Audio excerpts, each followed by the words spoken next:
অগ্রসর হওয়ার জন্য আমাদের কাকে প্রয়োজন হয়? মাতা পিতা, বন্ধু, প্রেম, সাহায্য, অর্থ, পরিশ্রম, আশা। ভিন্ন ভিন্ন মানুষ ভিন্ন ভিন্ন বিকল্প চয়ন করে। যদি আমি আপনাকে বলি তাহলে জয় আর পরাজয়ের মন্ত্র দুটো শব্দের উপর নির্ভর করে, মেনে নেওয়া আর দৃঢ় হওয়া। যদি মেনে নেন তাহলে হেরে যাবেন, যদি দৃঢ় হন তাহলে নিশ্চিত রূপে জয়ী হবেন। যদি কখনো আপনি ক্লান্ত হয়ে ওঠেন, আপনি দুঃখী হন, পুরোপুরি ভেঙে পড়েছেন, তখন মেনে নেবেন না যে আপনি ভেঙে পড়েছেন, নয়তো হেরে যাবেন। তখন উল্টে স্থির করবেন যে যাই হয়ে যাক না কেন আমি জয়ী হবই। আর আপনি দেখবেন যে জয় নিশ্চিত রূপে আপনার কাছেই আসবে। তাহলে এই কথা মনে রাখবেন আর আমার সাথে ভালোবেসে বলবেন, রাধা রাধা। সময়, জীবন, কাল। দেখতে গেলে এই তিনটি শব্দ একটি শব্দেরই সমার্থক শব্দ মনে হয়, কিন্তু এই শব্দগুলির অর্থ কি সমান? কখনোই নয়। হ্যাঁ, এই সময় চলতে থাকে, জীবন চলতে থাকে, কালচক্র চলতে থাকে।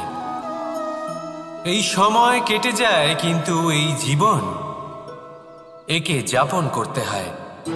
কি বলেন? এই জীবনে কিছু করুন বা কিছু না করুন, জীবন এমনি কেটে যাবে, আপনি জানতেও পারবেন না। কিন্তু সেটা আমাদের উদ্দেশ্য নয়, একে যাপন করতে হবে। এই জীবনে প্রেরণা পেতে শিখুন, প্রেরণা দিতে শিখুন, আহ্বান গ্রহণ করতে শিখুন, আহ্বান জানাতে শিখুন, মহান কাজ করতে শিখুন, ধন্যাত্মক বোধ জাগিয়ে তুলুন। জীবন অতিবাহিত করার অর্থ কি তা আপনি শিখে যাবেন। কারণ সময় কেটে যায়, সমস্ত যুগ কেটে যায়, কিন্তু জীবনের রীতি জীবন কাটিয়ে দেওয়া নয়, জীবন যাপন করা। এই জীবন সম্পূর্ণরূপে অনুভব করতে হবে, নতুন পথ বানাতে হবে। এবারে যদি এই জীবন বাঁচার সময় একবার ভেবে দেখুন, যদি মনে প্রেম থাকে, সদ্ভাবনা থাকে, তাহলে কি হবে? এই জীবনকে বাঁচার অনুভূতিটাই অন্যরকম হয়ে যাবে, একটা আনন্দময় অনুভূতি লাভ করবেন। তাহলে এটাই করুন আর আমার সাথে ভালোবেসে বলুন, রাধা রাধা। আপনি কি কখনো কোনো জলের ধারা দেখেছেন? তার সামনে যতই মাটি থাকুক না কেন, যতই কাদা থাকুক না কেন, যখন এই জলের ধারা বইতে আরম্ভ করে দেয়, তখন এই কাদাকে নিজেই ধুয়ে নিয়ে যায়। ওই কাদাকে ধুয়ে দেয় এবং নিজের পথ নিজেই তৈরি করে নেয়। তাহলে আপনিও এরকম জলের মতো হয়ে উঠুন। যদি হয়ে উঠতে পারেন, তাহলে নিজের মনের, নিজের ভাবনার, নিজের জীবনের যত অনাবশ্যক তত্ত্ব আছে, অনুপযোগী অংশ রয়েছে, অর্থাৎ অপরিষ্কার অংশ রয়েছে, তা নিজে থেকেই নির্মল হয়ে উঠবে। আর যেরকম জলের ধারা কখনো থেমে থাকে না, সব সময় বয়ে চলে, সেইভাবে আপনিও কখনোই থামবেন না। সবসময় বয়ে চলুন, এগোতে থাকুন। পথে যদি অনেক বিপদ আসে, সমস্যা আসে, থামবেন না, তার উপর নিরন্তর প্রহার করুন, নিরন্তর প্রয়াস করুন আর অগ্রসর হন। আপনি ভেবে দেখুন, এই জলের ধারা কখনো থেমে থাকে না, সবসময় বয়ে চলে, বিপদের সম্মুখীন হয়ে তাকে সাথে বয়ে নিয়ে চলে। সেই জন্য জলের ধারা, প্রবাহমান এই ধারা, এর থেকে কখনো দুর্গন্ধ আসে না, এতে কখনো ময়লা জমতে পারে না, বরং পালিত হয় সুন্দর প্রাণবন্ত জীবজন্তু, যেমন সুন্দর ছোট মাছ। তাই আপনিও এটাই করুন, কখনো থামবেন না, শুধু চলতে থাকুন, জলের ধারার মতো বইতে থাকুন। আপনি আপনার লক্ষ্য অবশ্যই খুঁজে পাবেন, আর তার সাথে নিজের অন্তরের যে মালিন্য রয়েছে তা আপনি নিজেই নিজের থেকে দূরে করে দেবেন। তাহলে আসুন আর আমার সাথে ভালোবেসে বলুন, রাধা রাধা। এবার অনেক সময় মানুষের মনে এরকম প্রশ্ন আসে যে এই সংসারে সবথেকে বড় বিপদ কি? কেউ বলে ধর্ম সংকট, আবার কেউ বলে প্রাণের উপর আসা সংকট। প্রত্যেক মানুষের জীবনে বিভিন্ন সংকট আসে, আর এই সমস্ত সংকট অত্যন্ত বিচিত্র হতে পারে। এই সমস্ত সংসার হলো সংকট দ্বারা পরিপূর্ণ। ঠিক আছে, আপনাকে একটা উদাহরণ দিই। একজন ধনী ব্যক্তি, এবার ওনার জীবনে সংকট কি হতে পারে? সংকট এটাই যে কেউ তার সম্পত্তি চুরি না করে নেয়, আমরা বুঝতে পারছি। এবার একজন চোর, তার জীবনে সংকট কি হতে পারে? যে চুরি করার সময় সে যদি তার একটা কাশি চাপতে না পারে, তাহলে সে ধরা পড়ে যেতে পারে, ঠিক কিনা? আবার অনেক সময় এমনও হয় যে যার জন্য আমি সংকট, সেও আমার কাছে সংকট। যেমন এই পরিস্থিতিতে দেখুন, সংকট হলো সংকট, এ তো জীবনে থাকবে, কিন্তু এর সম্মুখীন কিভাবে হওয়া যায়? খুব সরল। সব এটার ওপর নির্ভর করে, মনের ওপর। এই মনকে নিয়ন্ত্রণ করলে সব ঠিক থাকবে। এবার যদি ধনী ব্যক্তি মনকে নিয়ন্ত্রণ করে ফেলেন, নিজের অর্থের ব্যবহার শুভ কাজের জন্য, সমাজের সেবার জন্য বিকাশ করতে করেন, ওই অর্থকে একত্রিত করে না রাখেন, তাহলে চুরির সমস্যা, এই সংকট সেখানেই কেটে যাবে। এবার যদি কথা বলি সেই চোরের, তাহলে চোর যদি নিজের মনকে সংযত করে নেয়, যদি নিজের কর্মকে নিয়ন্ত্রণ করতে পারে, তাহলে এমন কোনো স্বর নেই, এমন কোনো স্বর নেই যা ওকে ধরা পড়তে বাধ্য করবে। সেই জন্য জীবনে সংকট যতই আসুক, যত বড়ই সংকট আসুক না কেন, কবচ হলো একটাই, আর এই কবচের নাম হলো আত্মনিয়ন্ত্রণ। নিজের মনকে নিয়ন্ত্রণে রাখতে শিখুন। এটা নিজের জীবনে প্রয়োগ করে তো দেখুন। যদি আপনি করতে পারেন, তবে আপনি দেখবেন যে সংকট তো জীবনে আসা যাওয়া করে, কিন্তু সেই সংকটগুলির সম্মুখীন আপনি এইভাবে করতে পারবেন। তাহলে সেটাই করুন, আর আমার সাথে ভালোবেসে বলুন, রাধা রাধা। এই দড়িটা দেখুন, ছোট ছোট রেশম দ্বারা তৈরি, এটা সরু সুতো দ্বারা তৈরি হয়েছে এটা, আর এ অত্যন্ত কোমলও বটে। আর আপনি চাইলে এটা সোজাও করে দিতে পারেন, আর চাইলে এটা বেঁকিয়েও দিতে পারেন, আর যদি চান তাহলে এটা গোল গোল করে বেঁধে কোথাও রেখেও দিতে পারেন। এবার এই কোমল দড়ি যদি কোনো নিষ্ঠুর কঠিন পাথরে বারংবার জড়িয়ে দেওয়া হয়, তাহলেও তাকেও কাটতে পারে, নিজের ছাপ ছেড়ে যেতে পারে, সেটার আকারও বদলে ফেলতে পারে। এবার এর কারণ কি? এর কারণ হলো অভ্যাস আর নিরন্তর প্রচেষ্টা। যদি আপনিও চেষ্টা করেন আর নিরন্তর কর্ম করে যান, তাহলে আপনার প্রারব্ধ পাথরের মতো কঠিনই হোক না কেন, তাতে ভাঙন ধরিয়েও আপনি নিজের লক্ষ্যে অবশ্যই পৌঁছতে পারবেন। একটা গুরুত্বপূর্ণ কথা মনে রাখবেন, সুকর্মের অভ্যাস আর নিরন্তর প্রয়াস, এই হলো সাফল্যের মন্ত্র। তাহলে জীবনে এই মন্ত্র আনুন, আর আমার সাথে ভালোবেসে বলুন, রাধা রাধা। বসন্ত ঋতু, এই সময় মন আনন্দে ভরে থাকে, এমন মনে হয় যেন আমরা আকাশে বিচরণ করতে চলে যাই, কিন্তু সেটা তো সম্ভব নয়। সেই জন্য হয়তো আমরা ঘুড়ি ওড়াই, এই ঘুড়িকে নিজেদের প্রতিরূপ মনে করে। এবার অনেক মানুষ আছেন যারা ঘুড়ি ওড়ান, কিন্তু এই কর্মের সারমর্ম কি সেটা কজন বুঝতে পারেন?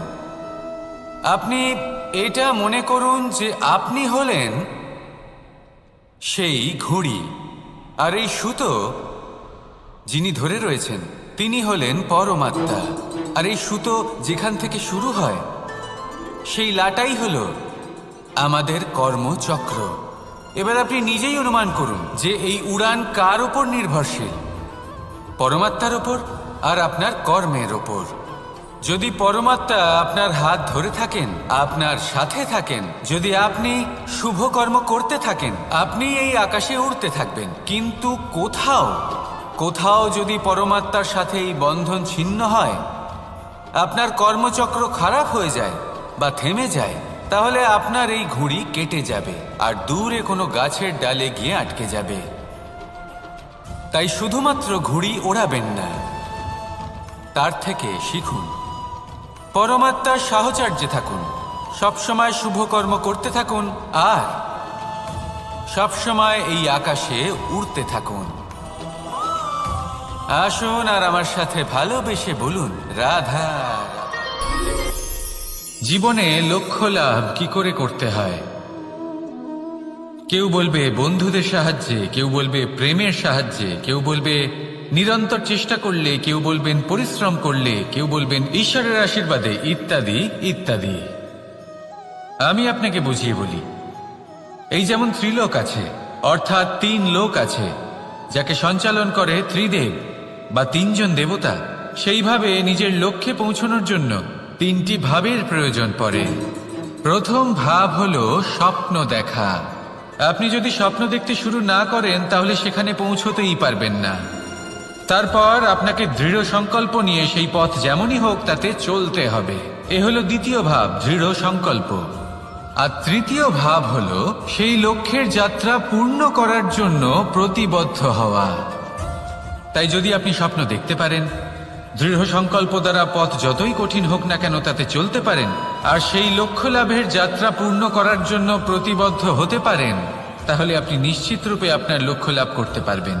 তাই আপনি এটাই করুন আর আমার সাথে ভালোবেসে বলুন, রাধা রাধা। কথায় আছে যে জীবনে কিছু শুরু করার আগে স্বপ্ন দেখা অত্যন্ত গুরুত্বপূর্ণ, আর এটা 100% সত্যিও। কিন্তু কিছু মানুষ স্বপ্ন দেখা শুরু না হয় করে দেন, কিন্তু তারপর থামেনি না। স্বপ্ন দেখতেই থাকেন, তারা ভাবতেই থাকেন, কর্ম করেন না। এমন সময় আপনাকে নিজেকে জাগিয়ে তুলতে হবে। নিজেকে বলতে হবে যে এবার উঠে কর্ম করার সময় এসে গেছে। কারণ আপনারা যদি অত্যাধিক বিচার করতে থাকেন, স্বপ্ন দেখতে থাকেন, তাহলে উঠে কিছুই করতে পারবেন না। আপনি শুধু একটা কাজ করুন, উঠে কর্ম করা আরম্ভ করে দিন। তারপর ভেবেচিন্তে ধীরে ধীরে নিজের কর্মকে দিশাও দিন আর তাকে উচিত গতিও দিন। কারণ এটাই হলো সাফল্যের মূল মন্ত্র। না শুধু কর্ম করুন না ভাবনা চিন্তা করে, আর না শুধু ভাবুন কর্ম না করে। সাফল্যের মূল মন্ত্র হলো এর ভারসাম্যে। তাহলে এটাই করুন, সাফল্যকে লাভ করুন আর আমার সাথে ভালোবেসে বলুন, রাধা রাধা। সূর্যের মনে হয় যে তার থেকে বেশি তেজস্বী আর উজ্জ্বল কেউ নেই। তাই তার এই অহংকার ভঙ্গ করার জন্য মেঘ চলে আসে। তারপর এই মেঘের অহংকার বেড়ে যায় যে তার থেকে বেশি ঘন আর কেউ নেই। তারপরে বাতাসের একটা প্রবল দমক আসে আর মেঘেদের ছিন্ন ভিন্ন করে দিয়ে চলে যায়। তখন বায়ুর অহংকার বেড়ে যায়, আরো ভাবে যে তার থেকে বেশি শক্তিশালী আর কেউ নেই। এই দমকা বাতাস যখন বিশাল এক পর্বতের সাথে ধাক্কা খায়, তখন সেই বাতাসের অহংকারও চূর্ণ বিচূর্ণ হয়ে যায়। তারপরে পর্বত ভাবে যে তার থেকে বেশি ধীর আর শক্তিশালী আর কেউ নেই। তখন পৃথিবীতে ভূমিকম্প হয় আর সেই বিশাল পর্বত চূর্ণ বিচূর্ণ হয়ে যায়, তারও অহংকার ভেঙে যায়। এবার ধরিত্রীর অহংকার হতে থাকে। ধরিত্রী বলে যে আমার উপর সবকিছু টিকে রয়েছে, আমার থেকে বেশি শক্তিশালী আর কেউ নেই। একটা ছোট্ট ইঁদুর আসে, মাটিতে গর্ত করে আর মাটি ধসিয়ে দেয়। ধরিত্রীর অহংকার ভেঙে যায়। এর তাৎপর্য হলো সরল, এই সংসারে অহংকার কখনো স্থির থাকে না, এই অহংকার ভাঙবেই। এটা হলো সাংসারিক চক্র। আমাদের নিজেদের জীবনে কর্তব্য পালন করতে হবে, কর্ম করতে হবে, কিন্তু অহংকার নয়। যে ব্যক্তি এটা বুঝতে সক্ষম হন তাকে জ্ঞানী বলা হয়, আর যে মানুষ এটা বুঝতে পারেন না তিনি সারা জীবন শোধ প্রতিশোধ মান অভিমানের এই চক্রে আটকা পড়েন। এবার আপনি কি এই চক্রে আটকে থাকতে চান নাকি জ্ঞানী হয়ে উঠতে চান? সেই চয়ন আপনারই। আসুন আর আমার সাথে ভালোবেসে বলুন, রাধা রাধা। কোন যোদ্ধা জন্ম থেকে যোদ্ধা হন না, তিনি যোদ্ধা হবেন কিনা চয়ন করেন। তিনি যোদ্ধা হবেন বলে তখনই স্থির করেন যখন তিনি পিছু হটবেন না বলে দৃঢ় প্রতিজ্ঞ হন। যদি ওনার সামনে অশুভ কিছু হয় তার বিরোধিতা করতে দৃঢ় প্রতিজ্ঞ হন, তবেই তিনি যোদ্ধা হতে পারেন। কেউই যোদ্ধা হয়ে এই পৃথিবীতে জন্মগ্রহণ করেন না। আপনি কি হতে চান? সেই দর্শক হতে চান যারা যুদ্ধভূমিতে বসে থেকে অন্য কারোর জয়ে উচ্ছ্বাস প্রকাশ করেন, নাকি সেই যোদ্ধা হতে চান যিনি নিজের শৌর্য দিয়ে, বীরত্ব দিয়ে পরাক্রম প্রদর্শন করেন এবং যার প্রশংসা যুগ যুগ ধরে হয়ে চলে? সিদ্ধান্ত আপনারই। আসুন আর আমার সাথে ভালোবেসে বলুন, রাধা রাধা। সাফল্য খুব সহজ এক শব্দ। এটা হলো সেই সব শব্দের মধ্যে অন্যতম যা মানুষ একটু বুঝলেই ভাবেন সব বুঝে ফেলেছি। আর যেই উনি বুঝতে পারেন সাফল্য কি, আজীবন সেই সাফল্যের পেছনেই ছুটতে থাকেন। এই সাফল্য হলো একটা খেলার মতো, যাতে মানুষ নিজের সমস্ত জীবন বাজি লাগিয়ে দেন। আর প্রত্যেক খেলার মতোই এরও কিছু নিয়ম রয়েছে। আর প্রাথমিক নিয়ম হলো, এই সাফল্য লাভ করার জন্য সাফল্য লাভ করার স্বপ্ন আপনাকে অবশ্যই দেখতে হবে আগে। হ্যাঁ, কিন্তু শুধুমাত্র স্বপ্ন দেখলেই কিছুই হবে না। স্বপ্ন দেখুন, তারপরে আপনার নিজের নিদ্রাকে ভঙ্গ করতে হবে, দিনরাত পরিশ্রম করতে হবে, দিনরাত চেষ্টা করতে হবে। তবেই এই সাফল্য আপনার কাছে আসবে আর আপনার পদানত হবে। তাহলে স্বপ্ন দেখুন আর পরিশ্রম করে তাকে সার্থক করুন। যদি এটা করেন তবেই সাফল্য সহজেই আপনার কাছে আসবে। আর তখন মন প্রসন্ন হয়ে বলবে, রাধা রাধা। সমস্যা। প্রত্যেকের জীবনেই সমস্যা আসা যাওয়া করে, আর প্রত্যেক মানুষ সমস্যা আসার পর তার সমাধান খুঁজতে উঠে পড়ে লাগে। কিন্তু যখনই সমস্যার সমাধান হয়ে যায়, আমরা সুপ্রসন্ন হয়ে যাই এবং অসাবধানও হয়ে যাই। আমাদের মনে হয় যে আমরা সম্পূর্ণরূপে সমস্যার অন্ত করেছি, কিন্তু কোথাও না কোথাও একটা ছোট্ট বীজ রয়েই যায়। আর সেই বীজ আমাদের অসাবধানতার ছত্রছায়ায় বড় হতে থাকে, আর তারপর মহা সংকট হয়ে আবার আমাদের উপর আক্রমণ করে। এই সংকট যে কোনো রূপে আসতে পারে, কোনো শত্রুর রূপেও আসতে পারে, বা কোনো মহামারীর রূপেও আসতে পারে। সেই জন্য সবসময় সাবধান থাকাই উচিত। কারণ অসাবধান হলে কি হয়, আমাদের সুরক্ষা চক্রে একটা ছেদ উৎপন্ন হয়, আর আমাদের শেষ করতে পারে এমন এক বাণ সেই ছেদ বিন্দু হয়ে আমাদের হৃদয়ে প্রবেশ করতে পারে। তাই যে কোনো সমস্যার সমাধান করুন, জয়ী হন, উৎসব পালন করুন, কিন্তু সাবধানে থাকবেন। আসুন আর আমার সাথে ভালোবেসে বলুন, রাধা রাধা। আমাদের জীবনে দুই ধরনের সম্পত্তি হয়ে থাকে। এক হলো ভৌতিক সম্পত্তি, এক হলো জৈবিক সম্পত্তি। অর্থ, সম্পদ, সুবিধে, খাদ্য, এইসব ভৌতিক সম্পত্তির মধ্যে পড়ে। ব্যক্তি, মিত্র, পরিবার, আমাদের আপনজন, আত্মীয় স্বজন সব জৈবিক শ্রেণীতে পড়ে। আর প্রত্যেক মানুষের পক্ষে এই বিভাজন বোঝা অত্যন্ত আবশ্যক। কারণ মূলত আমাদের ব্যবহার দুই রকমের হয়ে থাকে, হয় আমরা ভালোবাসি বা আমরা সদ্ব্যবহার করি। আর সবথেকে বড় ভুল আমরা তখন করি যখন আমরা বুঝতেই পারি না যে ভালোবাসবো কাকে আর ব্যবহার করব কাকে। আমরা ভৌতিক সম্পত্তি ভালোবেসে ফেলি আর ব্যবহার করি জৈবিক সম্পত্তিকে, যেখানে এটা অনুচিত। জৈবিক সম্পত্তিকে ভালোবাসুন আর ভৌতিক সম্পত্তিকে ব্যবহার করুন। যেদিন আপনার মধ্যে এই বোধ জাগ্রত হবে যে কাকে ভালোবাসবেন আর কাকে ব্যবহার করবেন, সেই দিন আপনার জীবনে শুধুই শান্তি বিরাজমান হবে। আর তখন এই মন প্রসন্ন হয়ে বলবে, রাধা রাধা।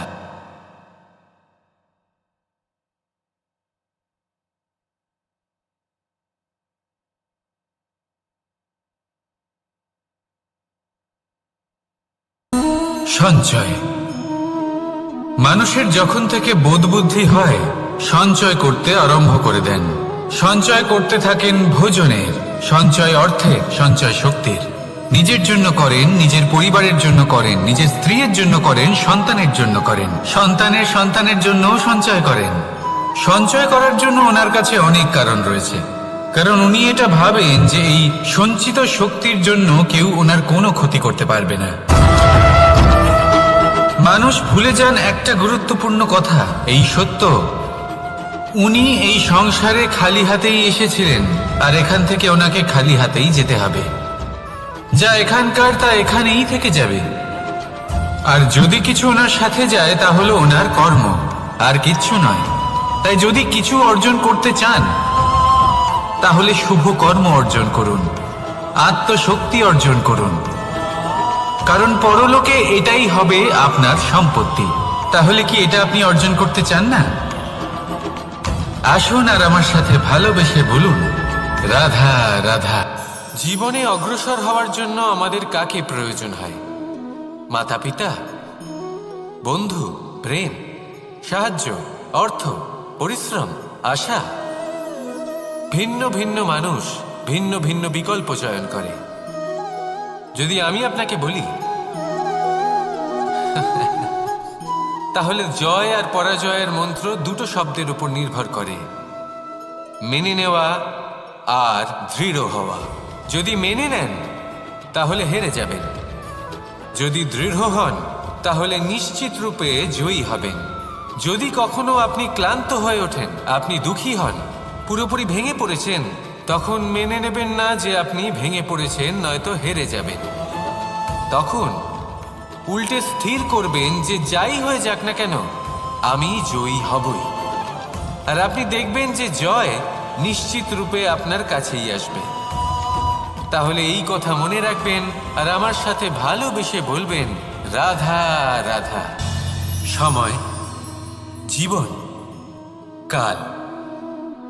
দেখতে গেলে এই তিনটি শব্দ একটি শব্দেরই সমার্থক শব্দ মনে হয়, কিন্তু এই শব্দগুলি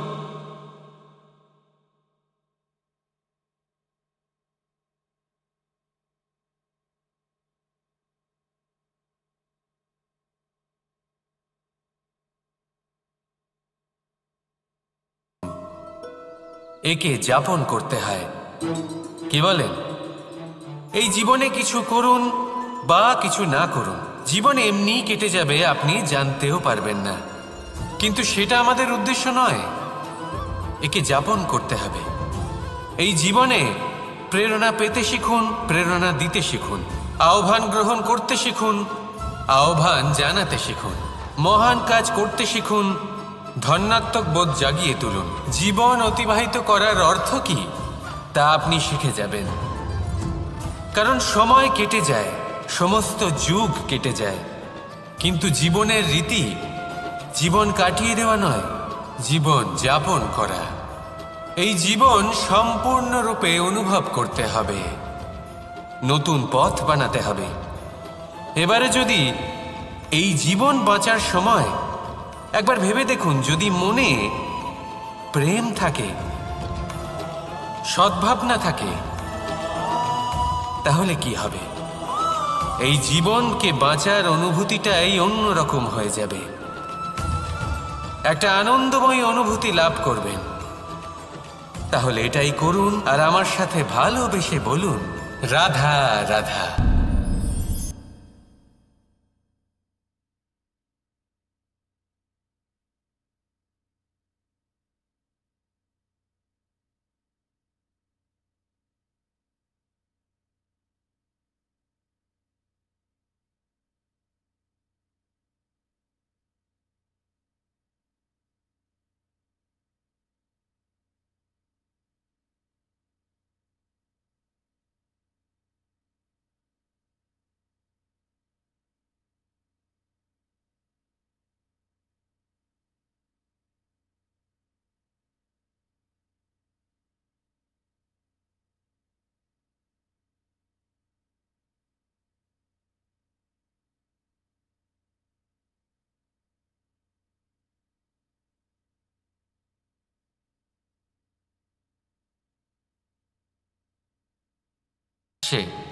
থামবেন না, তার উপর নিরন্তর প্রহার করুন, নিরন্তর প্রয়াস করুন আর অগ্রসর হন।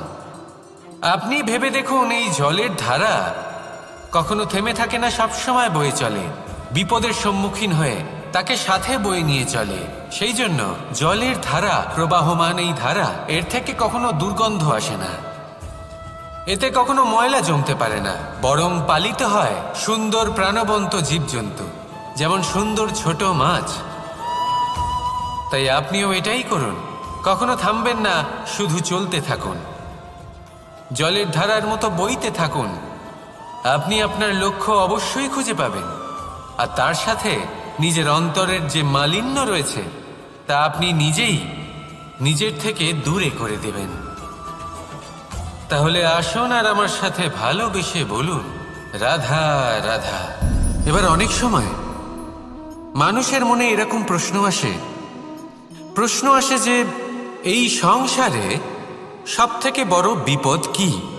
কেউ বলে ধর্ম সংকট, আবার কেউ বলে প্রাণের উপর আসা সংকট।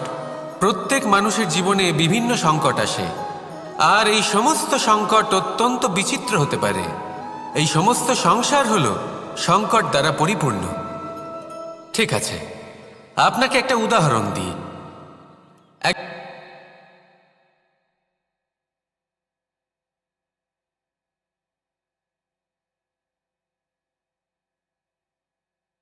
একজন চোর, তার জীবনে সংকট কি হতে পারে? যে চুরি করার সময় সে যদি তার একটা কাশি চাপতে না পারে, তাহলে সে ধরা পড়ে যেতে পারে, ঠিক কিনা? আবার অনেক সময় এমনও হয় যে যার জন্য আমি সংকট, সেও আমার কাছে সংকট।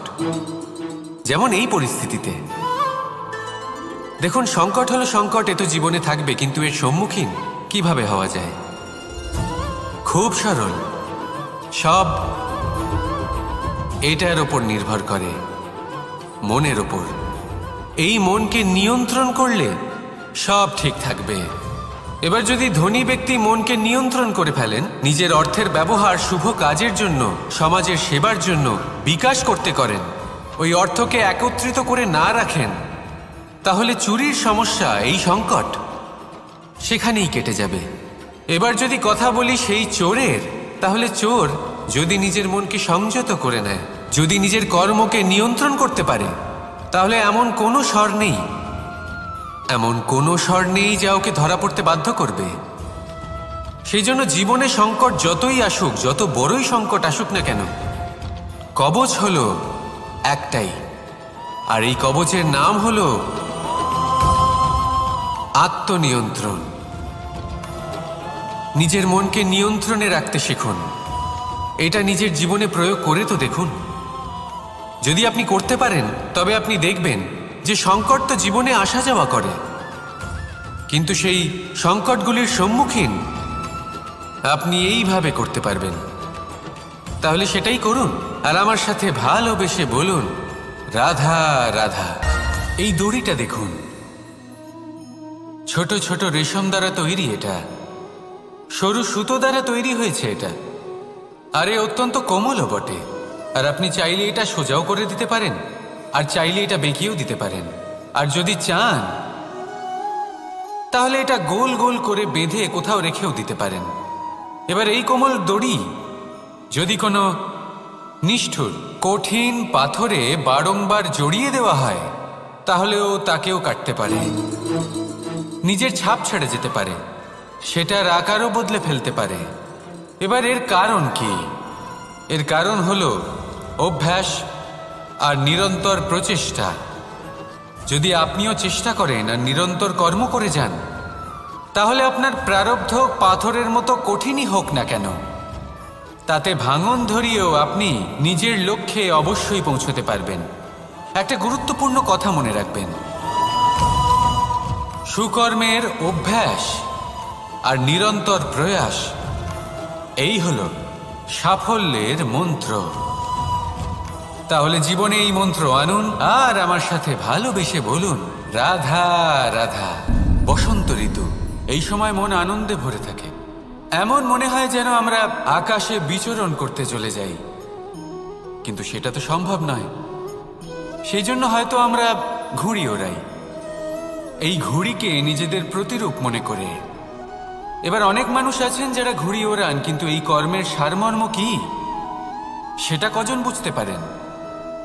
আপনি এটা মনে করুন যে আপনি হলেন সেই ঘুড়ি, আর এই সুতো যিনি ধরে রয়েছেন তিনি হলেন পরমাত্মা। আর এই সুতো যেখান থেকে শুরু হয় সেই লাটাই হলো আমাদের কর্মচক্র। এবার আপনি নিজেই অনুমান করুন যে এই উড়ান কার ওপর নির্ভরশীল, পরমাত্মার ওপর আর আপনার কর্মের ওপর। যদি পরমাত্মা আপনার হাত ধরে থাকেন, আপনার সাথে থাকেন, যদি আপনি শুভ কর্ম করতে থাকেন, আপনি এই আকাশে উড়তে থাকবেন। কিন্তু কোথাও কোথাও যদি পরমাত্মার সাথে এই বন্ধন ছিন্ন হয়, আপনার কর্মচক্র খারাপ হয়ে যায় বা থেমে যায়, তাহলে আপনার এই ঘুড়ি কেটে যাবে আর দূরে কোনো গাছের ডালে গিয়ে আটকে যাবে। তাই শুধুমাত্র ঘুড়ি ওড়াবেন না, তার থেকে শিখুন। পরমাত্মার সাহচর্যে